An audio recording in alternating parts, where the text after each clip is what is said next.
NOTA ಅಭಿಯಾನ ಕುರಿತು ಕೆಲವೊಬ್ಬರು ತಪ್ಪಾಗಿ ಪೋಸ್ಟ್ ಹಾಕ್ತಾ ಇದ್ದಾರೆ. ಉಡುಪಿ ಡಿ ಸಿ ಅವರು ಏನು ಹೇಳಿದ್ದಾರೆ ಅದನ್ನು ಕೂಡ ನಾವೀಗ ರಿಪೋರ್ಟ್ ತೊಗೋತಾ ಇದ್ದೀವಿ. ನಾನು ನನಗೆ ಆತ್ಮೀಯರಾದಂಥ ಕೆಲವು ಹಿರಿಯ ಅಧಿಕಾರಿಗಳಿಗೂ ಕೂಡ ನಾನು ಮಾತಾಡಿದ್ದೇನೆ. ಸಂಪೂರ್ಣ ಮಾಹಿತಿ ಸರಿಯಾಗಿ ಇಲ್ಲ. ಆದರೆ ಒಂದು ಅಂದರೆ ಅಧಿಕಾರಿಗಳ ಮಟ್ಟದಲ್ಲಿ ಈಗ ಅವರು ಕೂಡ ಚರ್ಚೆ ಮಾಡ್ತಾ ಇದ್ದಾರೆ. ಆದರೆ ಒಂದು ಭಾಳ ಸ್ಪಷ್ಟವಾಗಿದೆ, ನೋಟಾ ಅಭಿಯಾನದ ಬಗ್ಗೆ ಚೀಫ್ ಇಲೆಕ್ಷನ್ ಕಮಿಷನ್ ಭಾಳ ಸ್ಪಷ್ಟವಾಗಿ ಹೇಳಿದೆ. ಏನು ಅಂತ ಹೇಳಿದರೆ, ನೋಟಾ ಅಭಿಯಾನವನ್ನು ಅಭ್ಯರ್ಥಿಗಳು ಮಾಡುವಂತಿಲ್ಲ, ಅದು ತಪ್ಪಾಗುತ್ತೆ. ಇಟ್ ಈಸ್ ವೆರಿ ಕ್ಲಿಯರ್, ಅಭ್ಯರ್ಥಿಗಳು ಮಾಡುವಂತಿಲ್ಲ.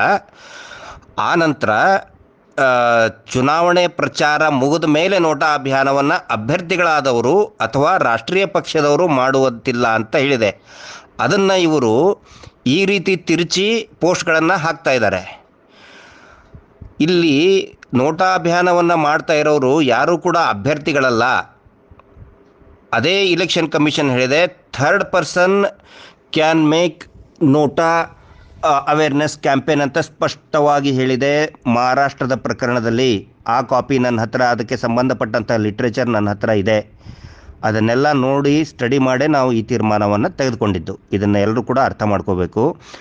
ಮೂರನೇ ವ್ಯಕ್ತಿಗಳು ಅಂತ ಹೇಳಿದರೆ ಯಾರು ಅಭ್ಯರ್ಥಿಗಳು ಅಲ್ಲ ಮತ್ತು ಯಾರು ಬೇರೆ ಬೇರೆ ಸಂಘಟನೆಯವರಿದ್ದಾರೆ, ರಾಜಕೀಯೇತರ ಸಂಘಟನೆಯವರಿದ್ದಾರೆ, ಅವರು ನೋಟಾ ಅವೇರ್ನೆಸ್ ಮಾಡಬಹುದು ಅಂತ ಇಲೆಕ್ಷನ್ ಕಮಿಷನ್ ಭಾಳ ಸ್ಪಷ್ಟವಾಗಿ ತಿಳಿಸಿದೆ. ದಯವಿಟ್ಟು ಇದನ್ನು ಉಡುಪಿಯ ಡಿ ಸಿ ಅವರು ಕೂಡ ಓದಬೇಕಾಗುತ್ತೆ.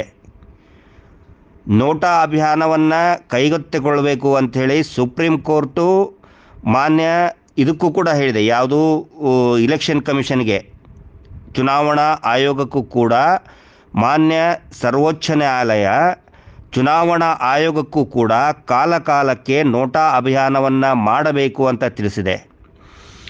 ಗೋವಾದ ಮುಖ್ಯ ಚುನಾವಣೆ ಅಧಿಕಾರಿ ಟ್ವೀಟ್ ಮಾಡಿ ಹೇಳಿದ್ದಾರೆ, 2019 ಚುನಾವಣೆಯಲ್ಲಿ ನೋಟಾ ಅಭಿಯಾನವನ್ನು ಮಾಡಬೇಕು ಅಂತ ಹೇಳಿ ಗೋವಾದ ರಾಜ್ಯದ ಮುಖ್ಯ ಚುನಾವಣಾ ಅಧಿಕಾರಿಗಳು ಹೇಳಿದ್ದಾರೆ. ಕೆಲವೊಬ್ಬರು ಅಧಿಕಾರಿಗಳಿಗೆ ಸೂಕ್ತವಾದ ಮಾಹಿತಿಯೆಲ್ಲ ಅವರು ಹೇಳಿರೋದು ಅಭ್ಯರ್ಥಿಗಳು ಮಾಡಬಾರದು ಅಂಥೇಳಿ. ಇಲ್ಲಿ ನೋಟಾ ಅಭಿಯಾನವನ್ನು ಮಾಡ್ತಾ ಇರೋರು ಯಾರೂ ಕೂಡ ಅಭ್ಯರ್ಥಿ ಅಲ್ಲ. ಶಿವಸೇನೆ ಕೊಟ್ಟಂತಹ ಬೈ ಇಲೆಕ್ಷನ್ನಲ್ಲಿ ಶಿವಸೇನೆ MLA ಚುನಾವಣೆ ನಡೀತು ಮಹಾರಾಷ್ಟ್ರದ ಅಂಧೇರಿಗೆ. ರಮೇಶ್ ಲಾಟ್ಗೆ ಅನ್ನೋರು ತೀರ್ಕೊಂಡಿದ್ದರು ಶಾಸಕರು. ಅವರು ತೀರ್ಕೊಂಡ ನಂತರ ಅವರ ಮಿಸಸ್ ಕಂಟೆಸ್ಟ್ ಮಾಡಿದರು. ಆವಾಗ ಪ್ರಚಾರದ ಅವಧಿ ಮುಗಿದ ಮೇಲೆ ಇನ್ನೊಬ್ಬ ಅಭ್ಯರ್ಥಿ, BJP ಅಭ್ಯರ್ಥಿ, ನೋಟಾಕ್ಕೆ ಹಾಕಿ ನಾನು ವಾಪಸ್ ತಗೋತೀನಿ ಅಂತ ಹೇಳಿದ್ದವನು. ಅದರ ವಿರುದ್ಧ ಶಿವಸೇನೆ ಅವರು, ಉದ್ಧವ್ ಠಾಕ್ರೆ ಅವರ ಬಣದವರು ಚೀಫ್ ಇಲೆಕ್ಷನ್ ಕಮಿಷನ್ಗೆ ಕಂಪ್ಲೇಂಟ್ ಕೊಟ್ಟಾಗ ಅವರು ಈ ಅಭಿಪ್ರಾಯನ ಸ್ಪಷ್ಟವಾಗಿ ಹೇಳಿದ್ದಾರೆ. ಯಾರು ಅಭ್ಯರ್ಥಿಗಳು ನೋಟಾಗೆ ಹಾಕಿ ಅಂತ ಹೇಳುವಂತಿಲ್ಲ. ಆದರೆ ಮೂರನೇ ವ್ಯಕ್ತಿಗಳು ಅಂದರೆ ಅಭ್ಯರ್ಥಿಗಳಲ್ಲದವರು ನೋಟಾ ಅಭಿಯಾನವನ್ನು ಮಾಡಬಹುದು. ಮೂರನೇ ವ್ಯಕ್ತಿ, ಅದು ವ್ಯಕ್ತಿ ಇರ್ಬೋದು ಅಥವಾ ರಾಜಕೀಯೇತರ ಸಂಘಟನೆ ಇರ್ಬೋದು, ಖಂಡಿತ ಅವರು ಮಾಡಬಹುದು ಅಂತ ಸ್ಪಷ್ಟವಾಗಿ ಹೇಳಿದೆ. ಇದನ್ನು ಅಧಿಕಾರಿಗಳು ಗಮನದಲ್ಲಿಟ್ಕೋಬೇಕು. ಎಲ್ಲ ಅಧಿಕಾರಿಗಳು ಕೂಡ ಇದನ್ನು ಗಮನದಲ್ಲಿಟ್ಕೋಬೇಕು ಅಂತ ನಾನು ವಿನಂತಿ ಮಾಡ್ಕೊಳ್ತಾ ಇದ್ದೇನೆ. ವಿನಾಕಾರಣ ನೀವು ನೋಟಾಕ್ಕೆ ಅಡ್ಡಿಪಡಿಸಿದರೆ ನಿಮ್ಮ ಮೇಲೆ ನಾವು ಕೋರ್ಟಿಗೂ ಕೂಡ ಹೋಗ್ತಾ ಇದ್ದೇವೆ. ಕಾನೂನು ಕ್ರಮ ನಿಮ್ಮ ಮೇಲೆ ಜರುಗಿಸ್ತೇವೆ. ನಾವು ನ್ಯಾಯಾಲಯಕ್ಕೆ ನಾವು ಹೋಗ್ತಾ ಇದ್ದೀವಿ. ಇದನ್ನು ಗೊತ್ತಿರಲಿ. ನೀವು ರೈಟಿಂಗ್ನಲ್ಲಿ ಕೊಡಿ, ನೋಟಾ ಅಭಿಯಾನ ನೀವು ಮಾಡುವಂಗಿಲ್ಲ ಅಂತ ಹೇಳಿದರೆ ಕೊಡಿ ನಮಗೆ ರೈಟಿಂಗಿಗೆ. ನಾವು ಸುಪ್ರೀಂ ಕೋರ್ಟಿಗೂ ಕೂಡ ಹೋಗೋದಕ್ಕೆ ತಯಾರಿದ್ದೀವಿ. ನಾವು ಸುಮ್ಮನೆ ಇಲ್ಲಿ ಯಾರ್ದೋ ಮಾತು ಕೇಳಿಕೊಂಡು ನೋಟಾ ಮಾಡಬೇಡಿ ಅಂತ. It is a supreme court direction ಇದೆ ರೀ. ಅದು it is a supreme court direction. NOTA ಇಲ್ಲ ಅಂತ ಹೇಳಿದರೆ ನೋಟಾ ಗುಂಡಿ ಯಾಕಿಡ್ತಾಯಿದ್ರು? ಆಯ್ತಪ್ಪ, ಈಗ ಬೇರೆಯವರಿಗೆ ಅದು ಗೊತ್ತಾಗೋದು ಹೇಗೆ? ನೋಟಾ ಅಂದರೆ ಏನಂತ ಜನಗಳಿಗೆ ಗೊತ್ತಿಲ್ಲ. ನಾವು ನೋಟಾ ಜಾಗೃತಿ ಮಾಡ್ತಾ ಇದ್ದೀವಿ. ನಾವು ನೋಟಾ ಜನಜಾಗೃತಿ ಅಭಿಯಾನವನ್ನು ಮಾಡ್ತಾ ಇದ್ದೀವಿ.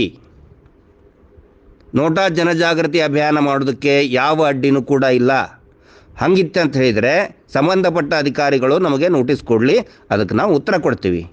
ನೋಟಾ ಅಭಿಯಾನ ಖಂಡಿತ ಜಾರಿಯಲ್ಲಿರುತ್ತೆ. ಇದು ನೋಟಾ, ಅದಕ್ಕೆ ನಾವು ಹೇಳ್ತಾ ಇದ್ದೀವಿ, ನೋಟಾ ಅಭಿಯಾನ ಯಾವುದೇ ಪಕ್ಷದ ವಿರುದ್ಧ ಅಲ್ಲ. ಆ ನಂತರ ಬಲವಂತವಾಗಿ ಇಲ್ಲಿ ಯಾರು ಕೂಡ ಹೇಳ್ತಾ ಇಲ್ಲ. ಇದನ್ನು ಗಮನಿಸಬೇಕು ಅಧಿಕಾರಿಗಳು.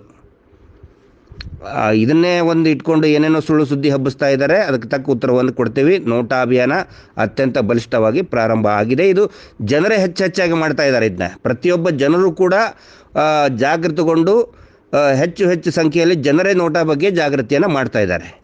ಒಂದು ವೇಳೆ ನೋಟಾನೇ ಮಾಡಬಾರ್ದು ಅಂತ ಹೇಳಿದರೆ ಅದನ್ನು EVMನಲ್ಲಿ ಯಾಕೆ ಸೇರ್ಪಡೆ ಮಾಡ್ತಾಯಿದ್ರು? ಒಂದು ಕಾಮನ್ ಸೆನ್ಸ್ ಅಲ್ವಾ ಇದು? ನೋಟಾ ಮಾಡಬಾರ್ದು ಅಂತ, ನೋಟಾಕ್ಕೆ ಹಾಕಬಾರ್ದು ಅಂತ ಹೇಳಿದರೆ ನೋಟಾ ಗುಂಡಿಯನ್ನು EVM ಮಷಿನಲ್ಲಿ ಯಾಕೆ ಸೇರಿಸ್ತಾಯಿದ್ರು?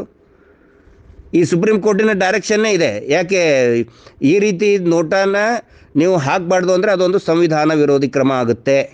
It is against Indian constitution. ಆ ಥರ ಯಾವುದೇ ಅಧಿಕಾರಿಗಳು ಹೇಳಿದರೆ ರೈಟಿಂಗ್ನಲ್ಲಿ ಕೊಡಿ, ನೋಟಿಸ್ ಕೊಡಿ. ನಾವು ಕಾನೂನಿನ ಸುಪರ್ದಿಯಲ್ಲಿ ಏನು ಹೋರಾಟ ಮಾಡಬೇಕು ಖಂಡಿತ ಮಾಡ್ತೇವೆ. ಇದು ನನ್ನ ಪ್ರತಿಕ್ರಿಯೆ.